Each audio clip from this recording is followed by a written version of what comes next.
Shroff joins us now. The stock of UPL has taken a knock after ET Prime raised concerns about a whistleblower complaint. Mr. Shroff, let's spend some time trying to understand that why markets are nervous. Markets are nervous about a whistleblower complaint, which is an old complaint. What is the status of that report? Thank you. The whistleblower complaint is the 2016-17 complaint regarding a rental of a house where I live in.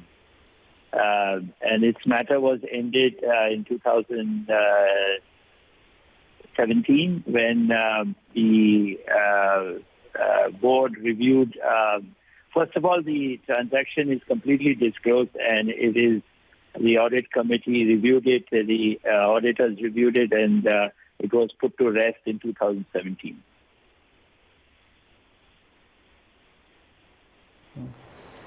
When you said it was put to rest, how was the report concluded? As in, what were the basis of putting it to rest? The basis of putting it to rest was the fact that it was an arm's length transaction, and there was no related party issues as far as that transaction is concerned. In relation to the whistleblower complaint, which you said was put to rest in 2017, have you got any fresh complaints? Because the nervousness in your stock, which is down 15%, means that somewhere somebody is nervous about what the complaint was. Yeah, so we believe that this is quite malicious. We had given the press reporter complete access to information. He never visited us. He never came and asked us for any other further information. We asked him to come and look at the audit committee notes and also review all the documents, but he never took up that offer, and he still went on to issue whatever his note. Okay. Now, what I understand, sir, is that when a whistleblower complaint is raised, it normally goes to the audit committee, and then the audit committee has to approve it, and that's how the whistleblower complaint at least is put to rest. So what you're confirming to us is that the audit committee in 2017 actually considered this complaint, and they have given it a clean sheet. So the audit committee, yes, exactly. So the audit committee met, they had EY review it, they had a law firm, J. Sagar and Associates, review the complaint, and it was concluded that there was, it was fine. Relationship with Sadofi, what exactly is happening there?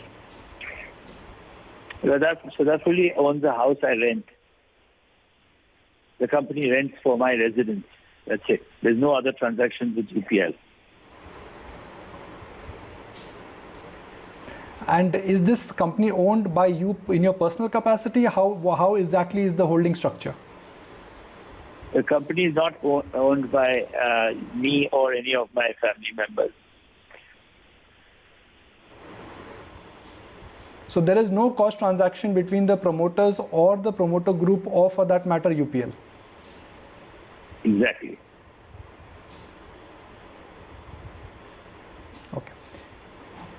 Let me address the concern which shareholders are raising. First, it was the Mauritius issue, now the whistleblower complaint.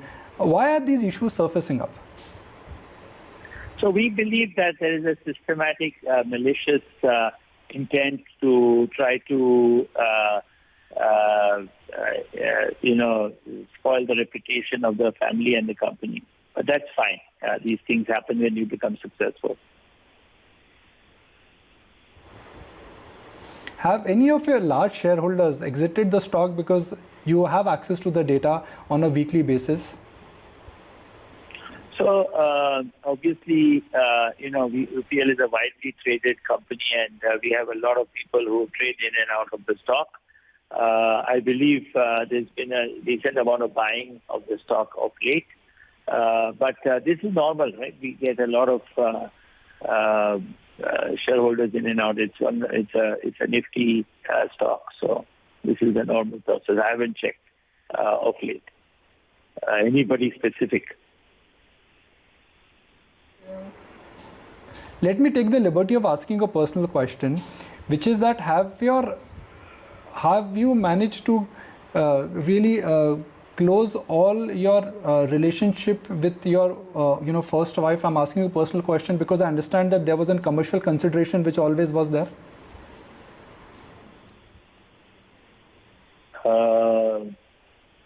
Commercial. We have an ongoing litigation, so it's going on, and I believe that this is the genesis of this complaint.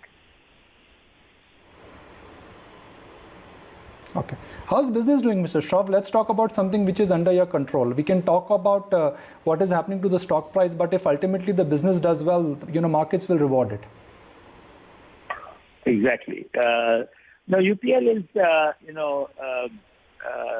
doing very well. Commodity prices around the world are strong. And so we are quite confident that the business is doing very well. And we are quite optimistic about the prospects of the business for the rest of this year and for next year.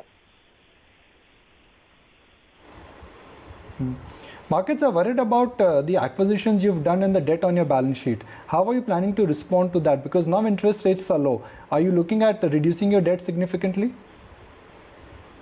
So UPL announced a buyback of $500 million worth of bonds early this month. And so we will reduce today. UPL is cash rich company. We had almost 1.4 billion of cash beginning of the year. And we are now, as the pandemic as we have clarity on the impact of the pandemic, we are paying back debt more aggressively today. So we're reducing our debt. We've committed to reduce our debt by 500 to 700 million this year, and we will continue to repay our debt next year too.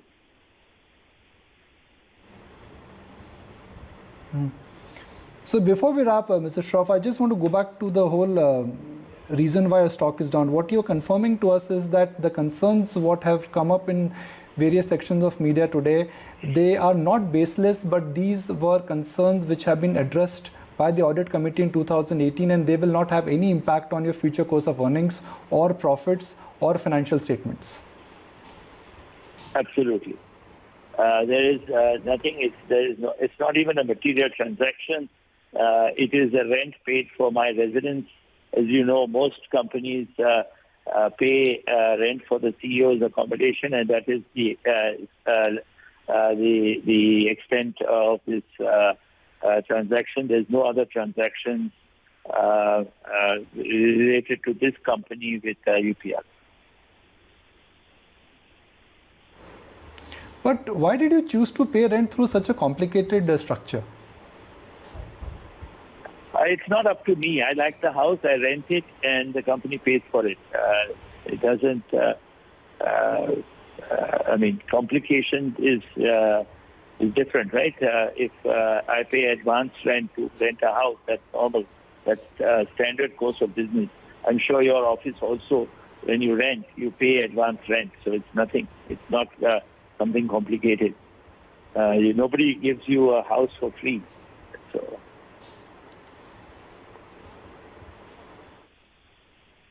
All right, sir. Really appreciate your time. Good luck. And thank you for joining us, and thank you for your inputs. Thank you. Well, that was the management of UPL. The stock has just been in a one-way slide today, 14% down. The management is indicating that, look, there was a whistleblower complaint. That whistleblower complaint has been addressed by the audit committee. But in the short term, markets always focus on sentiment, and the fact that there was a audit committee issue which was raised, auditor issue which was there in Mauritius, that broke the back of the stock. And today this issue obviously is making the market sentiment slightly nervous. Market themselves are looking slightly shaky, so the fall in a sense has only got multiplied, and as we speak the stock is down by about 14%, one of the sharpest drop I've seen in UPL in a really long time. With that, I'll give it back to my co-anchors Aisha and Abha.